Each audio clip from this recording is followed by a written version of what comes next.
Right. Hello, everybody. Yeah, so nice of you to join.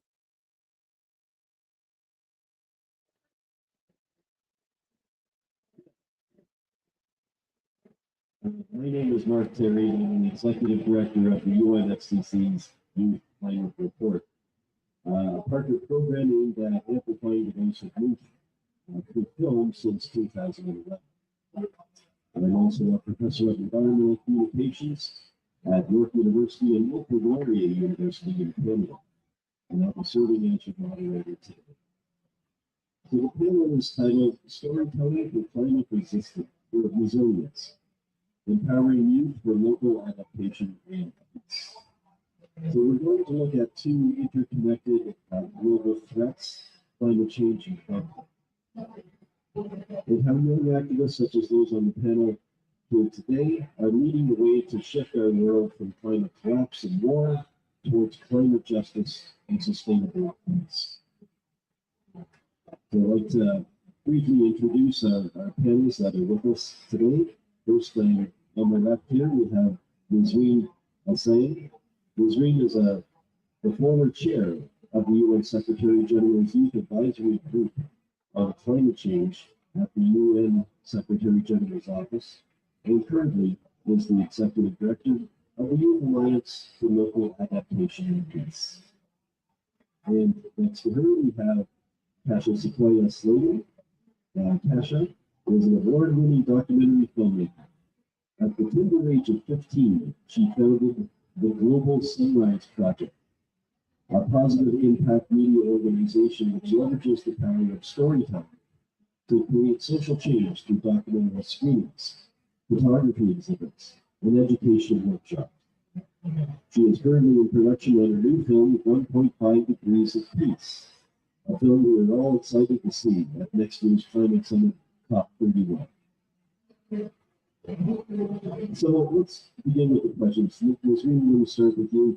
What do you think the obstacles are that young climate activists in conflict affected countries? And what are they facing now, and how do we?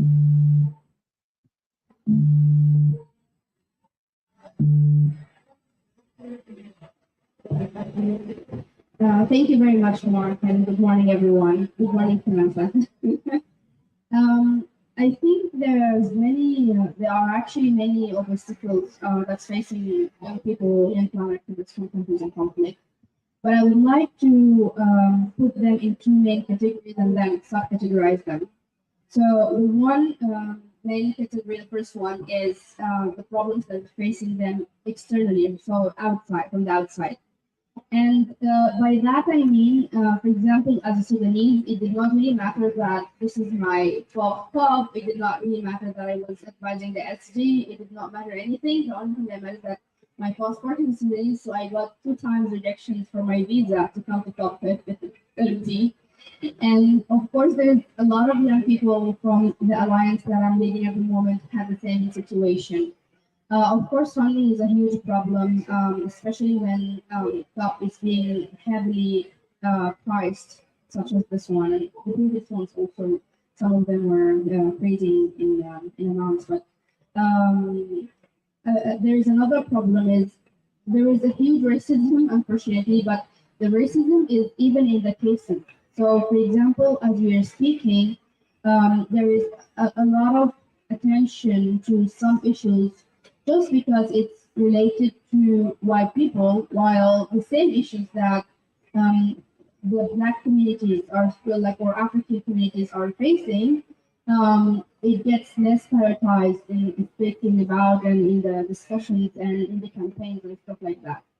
And another one of the very big obstacles, other than visas, other than financing, other than public attention and media, is the trust.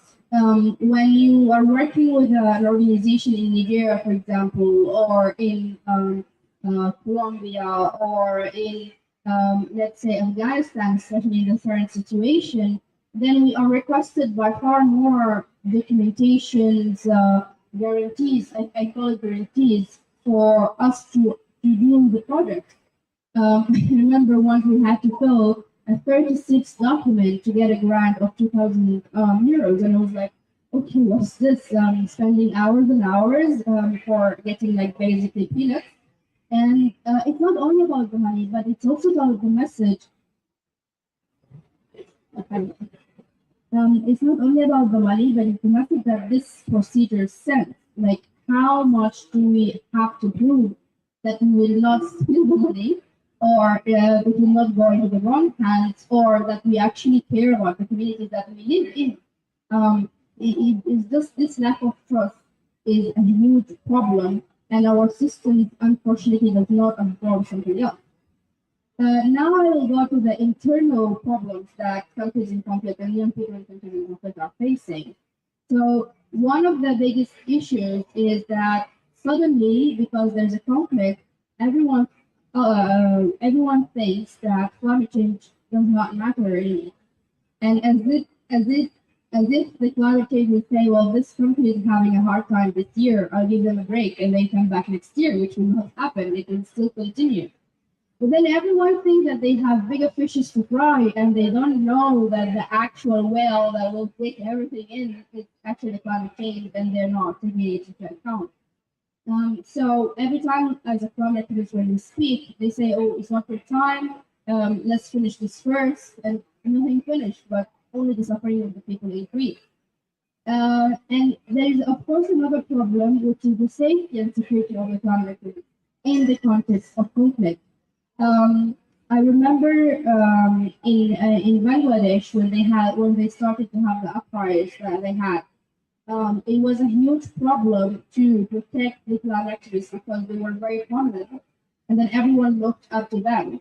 Uh, and although their main focus is not politics, but politics unfortunately does not get segregated from climate change. We are here in COP, we are not discussing the science of climate change, we are discussing politics. So if the country's politics is not in the right position, the climate politics of the country will definitely not be in the right position, which of course increase the vulnerability of your people there. So there's a lot of actually a huge amount of obstacles in terms of maintaining their mental health, maintaining the safety and security, maintaining the connection with them, especially when the electricity is off, when the Wi-Fi is off, and all of these are systems and gates that the operational system is using to control the movement. And I just want to finish with saying that there is no climate justice without social justice. So if you are still putting people in categories and prioritizing them not because they are humans, but because how they look or what is the color of their eye or how much money they have, will definitely not have an equitable climate change because when a typhoon hits or a flood hits, it will not say, oh, this is a rich people, I will make a turn and go to the poor people only.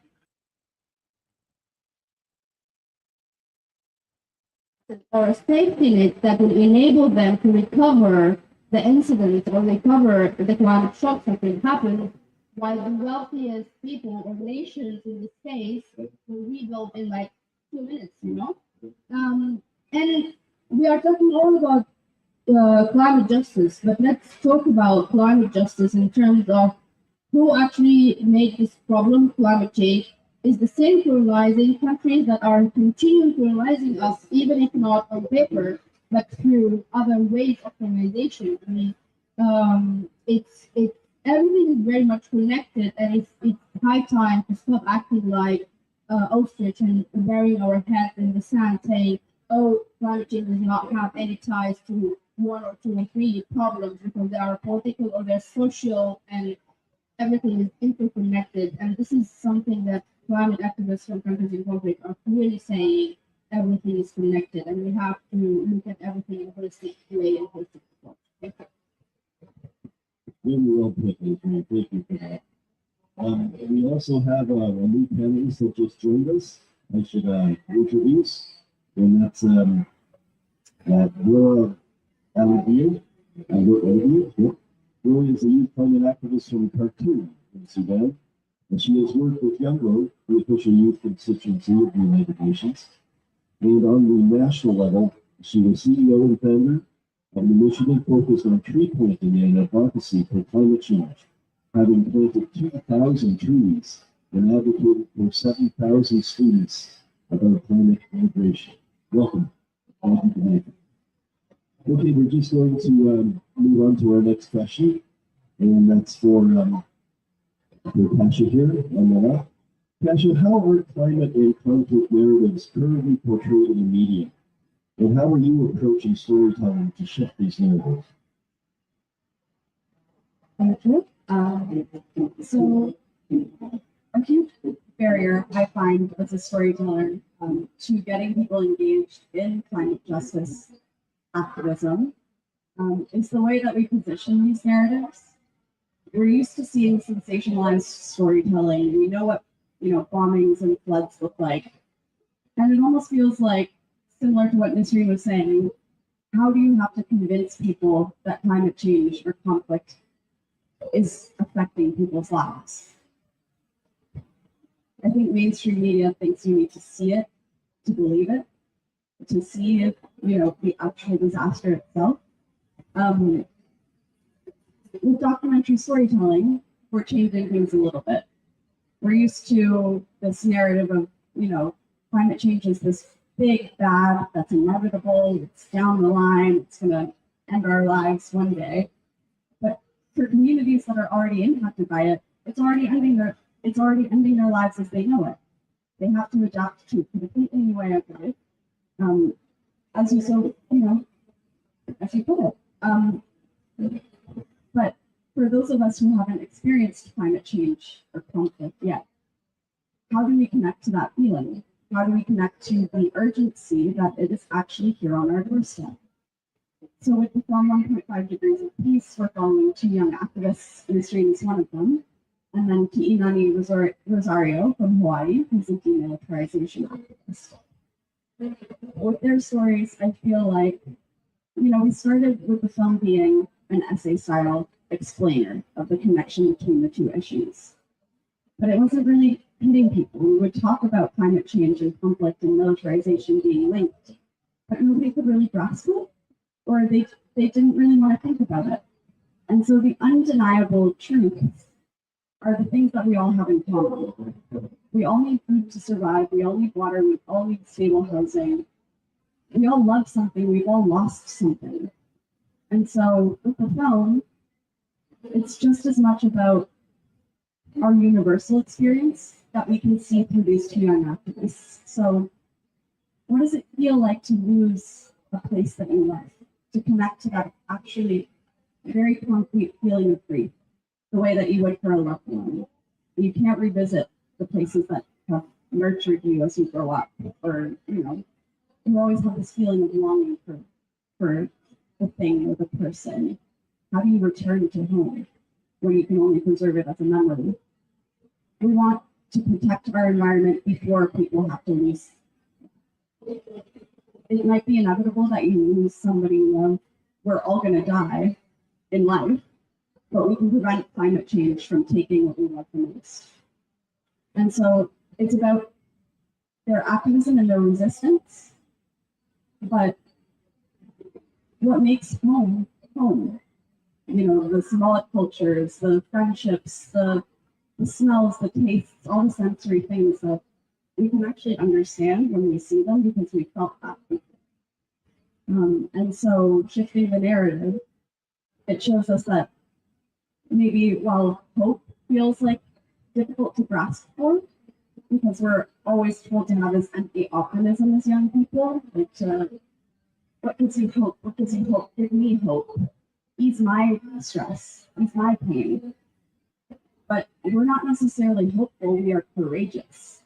Young people are persisting through our greatest fears because we have no choice.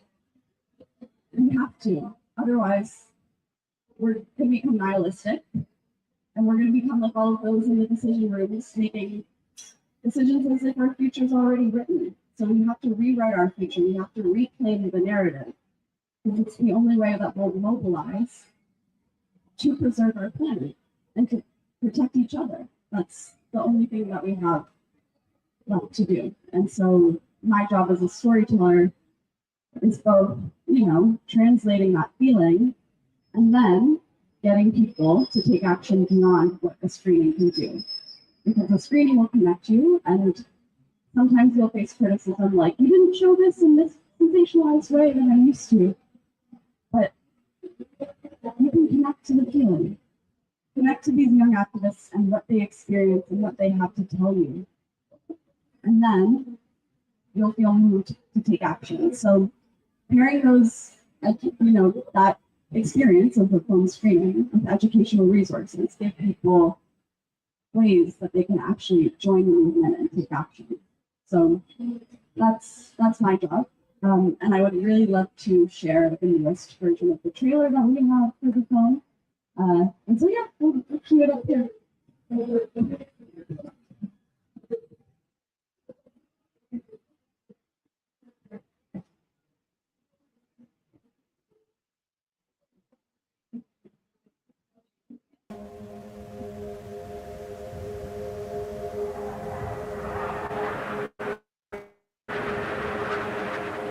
There's never a night where I don't hear the jet. It's like I can't even enjoy a single night.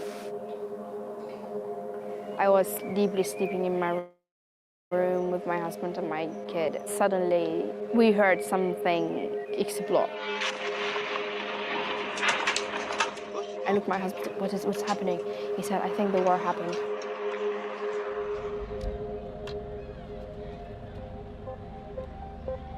Gen Z is being asked to hold a lot with a lot of grace and patience, simultaneously holding all of this grief for what we're losing and what we know that we're going to lose. There's a lot of places where environment is deeply impacted by a lot of the conflicts, like specifically in my own country, of course, Sudan. All the conflicts around the world are very much causing massive amount of emissions. With this climate crisis, a huge contributor is the United States military.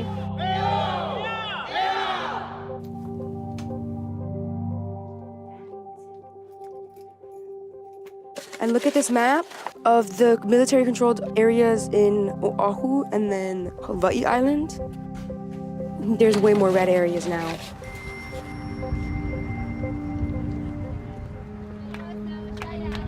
I miss Sudan so much, I know, but I thought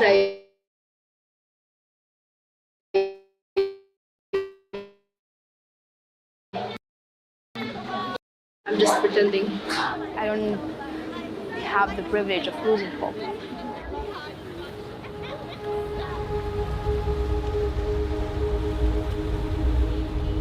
Getting the US military out so that my next generation can actually thrive the way that they're meant to. That's my driving motivator.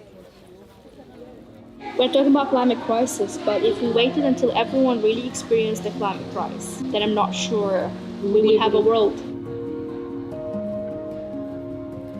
My kupuna, what they did was they laid the path for me to pave, for my grandchildren to walk on.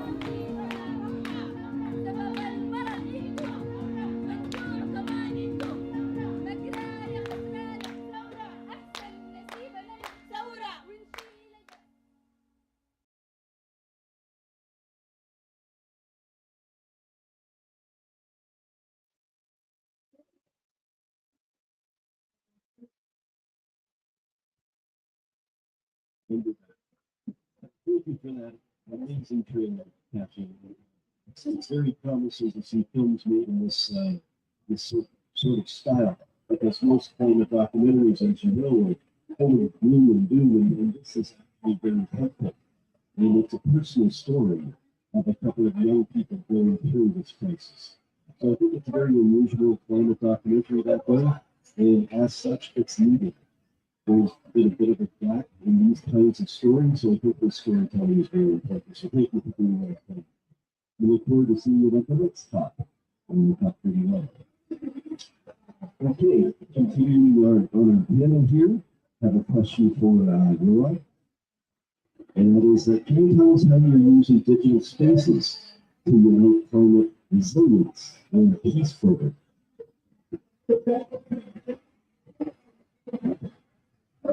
So, as we are aware that climate change will know the border, and when the storm hits, it doesn't like say this is Sudan, this is Egypt, it's picked up everywhere.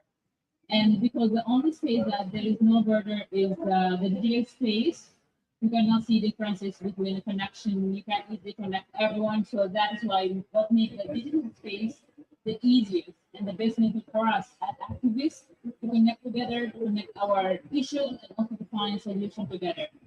And this is also subjective because as you can use it in a positive way, there's people who are using it in a negative way by spreading fake news, by having different opinions, and even like, sometimes you struggle to find the truth.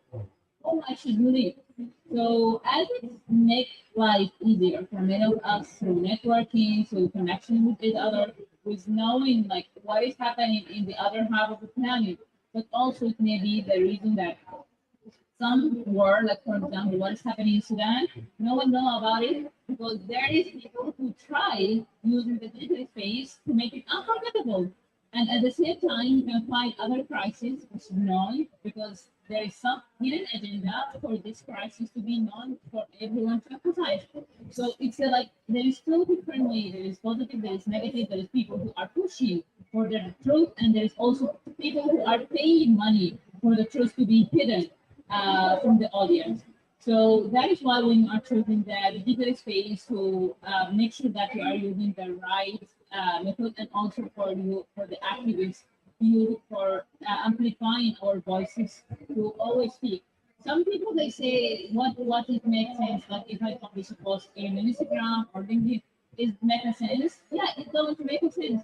Now we can see how the digital space is changing the narrative. We hear what happened in Nepal. In Nepal, there was election not through an app. And that is how now we are moving forward. And we can even shift the narrative through the digital space.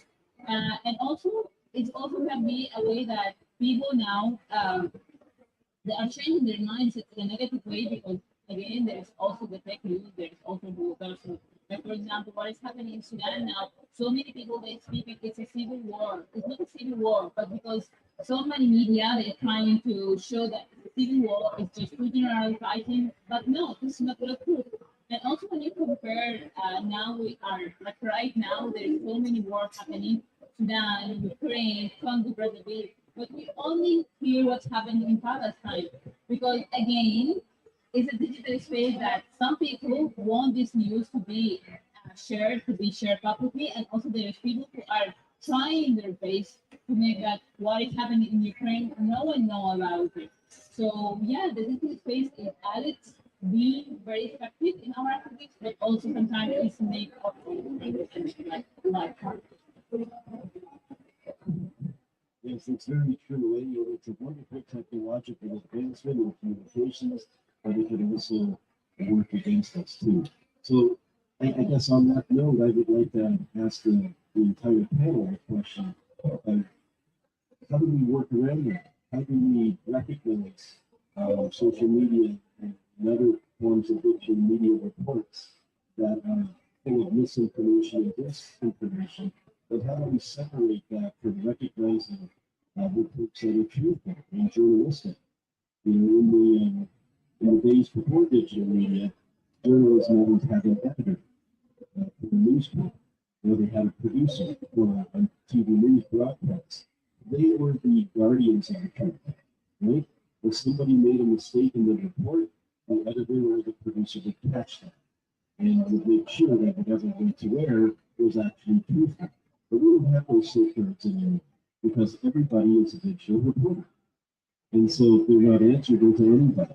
So this is kind of the dilemma. So what I'd like to ask the panel is there a way that we can identify reports that are reliable and actually create platforms that we can handle? Thank you, Mark. I think talking about disinformation, misinformation, and climate change and in life in general is a very big topic. And I think there is an initiative by the UNFCCC to counter misinformation, disinformation, and climate change. I think there was a very big high-level event on Friday, actually, on Saturday about it. I think the main question right now is actually not how to stop people from being digital reporters, because you cannot do that, but how to empower digital reporters who are doing the truth, who are actually doing their homeworks, making fact checking and everything more accessible to people, give them more publicity, also give them more voice, and empower them to reach more. Because in the social media, currently, it doesn't really matter whose voice is, sorry, it doesn't really matter who's right, who's wrong. What matters is whose voice is higher, more reachable, and wider spread, you know? So, what is viral, as they call it? Um, and it's funny because viral is actually something that we use for pandemics, viral viruses. So it really tells what viral means. But anyway, how can we make sure that people who are doing the most are people who are listened to? Is the question that we already have. But in another note, I think the question also in the topic we're discussing today, there is a lot of misinformation and disinformation regarding the nexus that we are taking, which is the climate change, peace, and security nexus. And this nexus is one of the nexuses why the government of Brazil decided to deliberately drop the topic of climate change, peace, and security from top this year. So a lot of people, including the government of Brazil, think that climate peace and security actually means climate peace and military. They are really concerned and worried that one day men or women or soldiers with boots and blue helmets will be in the Amazon under the idea of protecting the environment. And we have to be very clear about that. Climate change is a security issue, but it's never a military issue. And as much as we are clear about this, we have to also say that we don't see military solving any problem in the long history of humanity. Why should it solve climate change right now? So being honest about climate change being a security problem because it's threatening people's livelihood, their food, their futures, their waters, everything is threatened by climate change. And it's driving conflict in many places and driving genocide sometimes and driving a lot of security threats. And I think the CIA in the early 2000s had a report by the request of the Congress. And the report said that the biggest threat, security threat to humanity is not the Qaeda, is not Taliban, it's actually climate change. And they created the first ever climate security environmental security unit. The unit of climate security environmental security in the US is the oldest ever. So we have to sometimes acknowledge the progress of the CIA at that time, but also we have to measure it with the recent development of the politics in that country. And we have one fact that science, whether it's a science of natural science or sociology or humanities science, or even the CIA science, is not really recognized. It doesn't really matter who does it, but if the result does not like the policymakers and the decision makers, it will be overlooked. So yeah, just finally again, I want to emphasize that climate change is a security issue, even if the politicians do not recognize it as is, but also we recognize that climate change is not and will not be a military issue. And militarizing it does not solve anything. To answer the question, Mark, I think I can only speak from my experience and in the documentary sort of space. As sort of a journalist in a sense, my job is to connect people to personal experiences, which, you know, is not necessarily the work of being journalists. Like the participants are not journalists themselves. I am reporting on their stories, but it's a very personal experience. So the events of their own life and the impacts of climate change and conflict in their life. Because we could have journalists, you know, reporting random facts about, you know, the conflict, but what people cannot take away from you is your own experience, how you have lived it. And I've found that people's lived experiences will mobilize them to take action or not. For example, my uncle, quite conservative, would deny climate change. Never wanted to do anything that would talk about, the impacts of militarization and climate, blah, blah, blah, blah. Can't hear you. Until the Canadian military comes in to propose wiping out his farmland to install satellites to monitor the Arctic. But now he's a demilitarization activist. He understands the impact of militarization on your land. Does it mean that he might stand in for Sudan or Palestine? Maybe not. But he understands very viscerally now that it is a threat. It is something that we have to address. And we could all risk losing the land that we live due to these two interconnected threats. So when we're connecting to people's personal experiences, that's really the goal, is that we're inviting them into what it is like to live that. And inviting them to not have to use their imagination anymore to take action. They know, they can see it, they've heard truth, personal truth, which is incredibly valuable. And so, once you know the truth, you either have the choice with the dissonance in your mind to not take action and still know the truth, or you can do the right thing and step in and stand in solidarity with all of those who are already impacted by these two threats. So that it doesn't have to reach your lungs either. Because that's what humanity is about. You shouldn't have to have a justification to care for somebody else. You should care because you're a human. Thank you, Dasha. And your story about your uncle really resonates with the entire climate change experience around the world, doesn't it? Most people think that anybody that denies climate change haven't experienced it directly themselves. The minute they do, then all of a sudden they turn into overnight activists. So thank you for that. And the same question back over.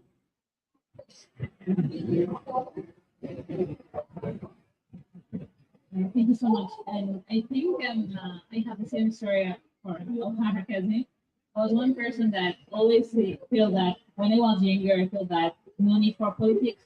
I don't want to involve myself in politics. I don't mind like what the government is doing as long as I can study and I can do like live my life normally. Until one day, like what happened since 2019, when the government took everything, the revolution started, even before the war, I can see that the politics are the one who are the politicians are the one who are deciding our life, and especially when we're in the context of a country that governed by military, not civilian. And for them, it's not about the human life. It's not about the quality of life. It's about like who leads, who not. I destroy the whole country, but at the end of the day, I will still live in the country.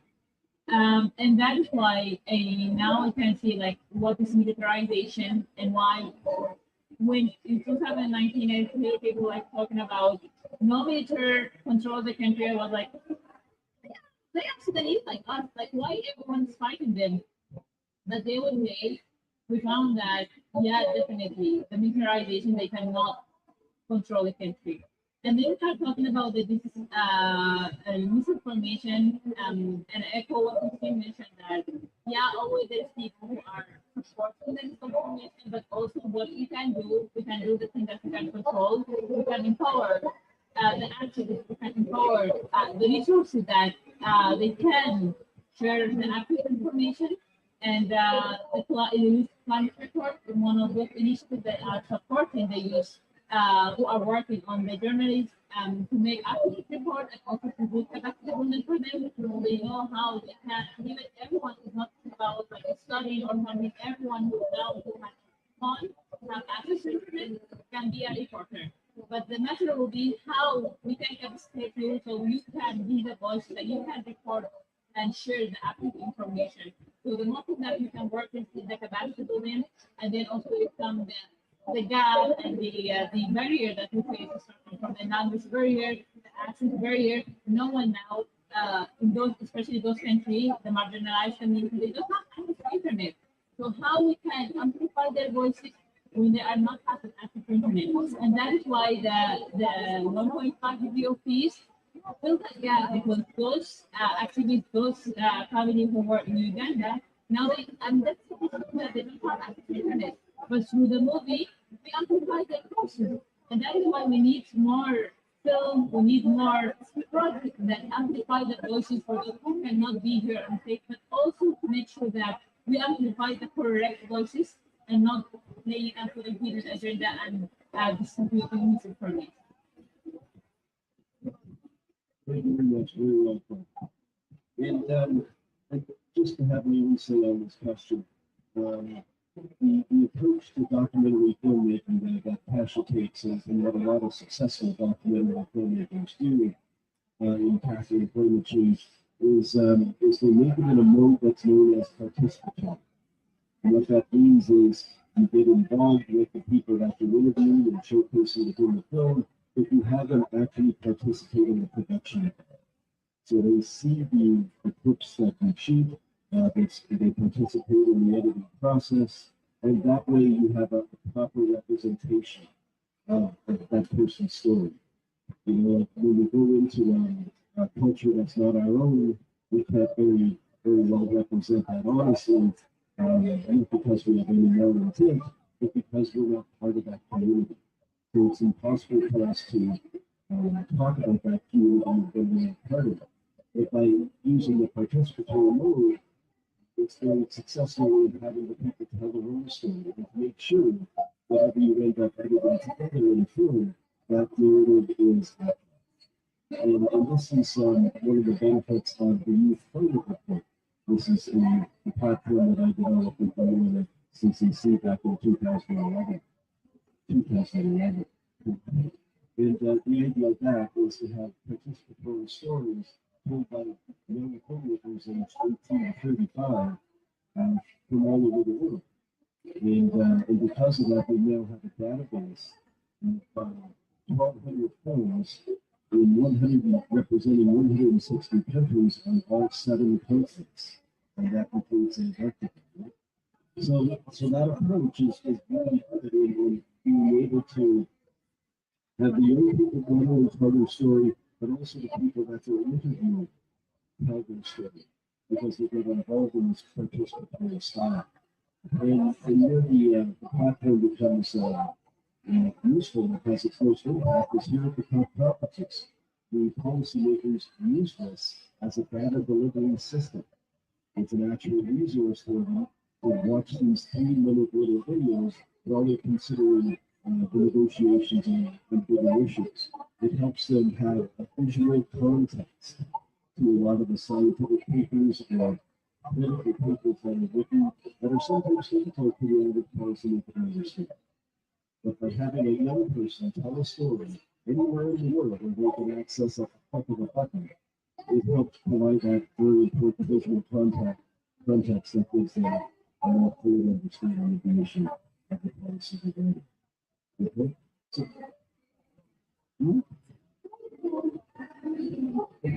okay, so what time really flies, doesn't it? I'd like to invite the audience if they have any questions.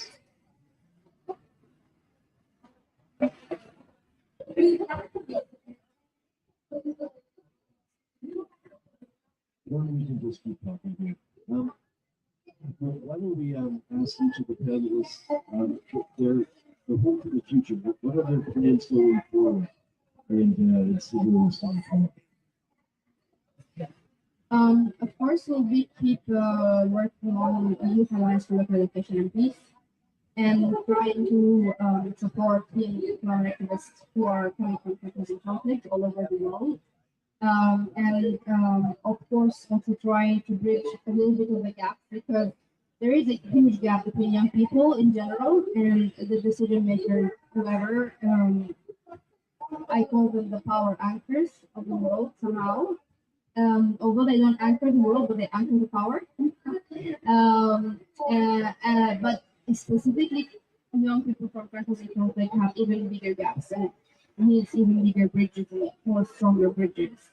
So I think this will be my next plans, and I was hoping that the talk will be the finale of the events of this year, but we have the EMEA. coming in Kenya next month in December.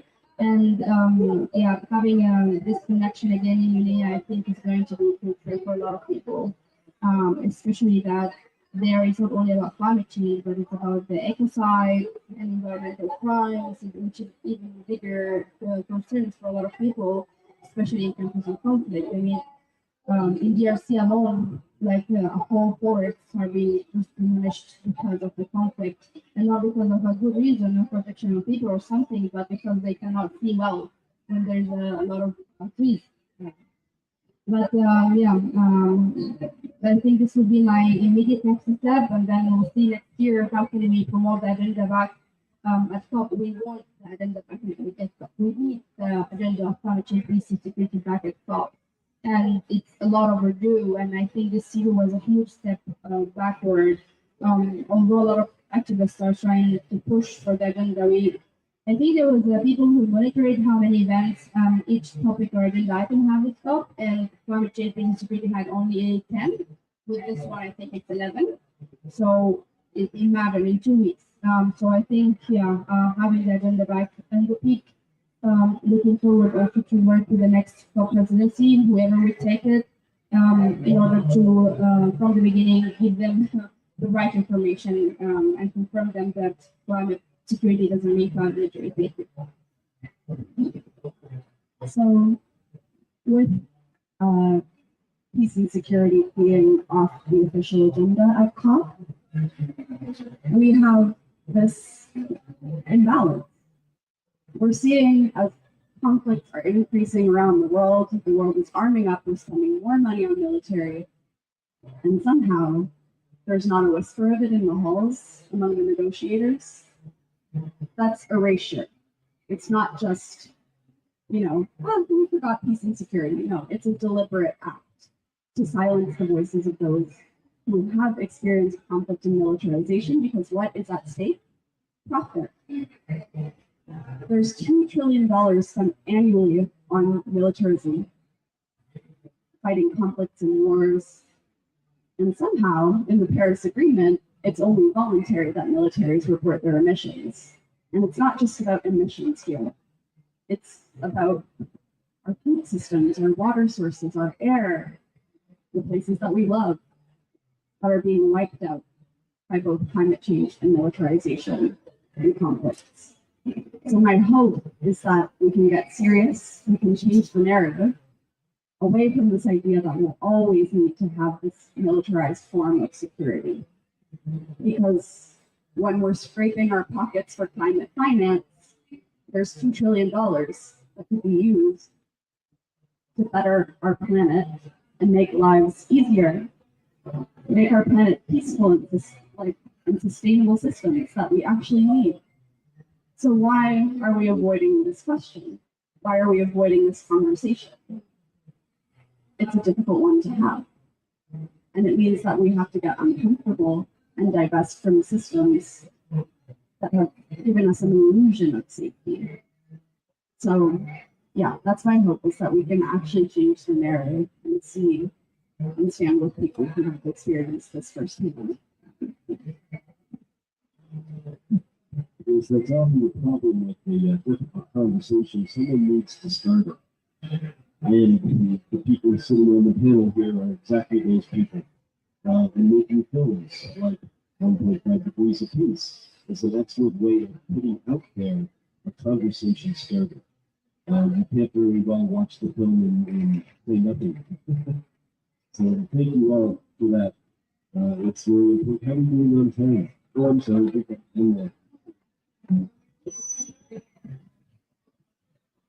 I think for me, the first and important step after turning from thought is to not amplify but also to report.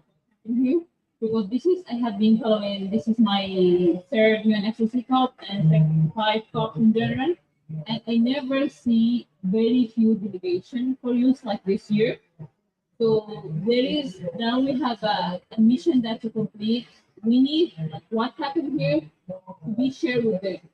Because now this year there will be a huge gap, especially for the use from conflicted country, from many regions.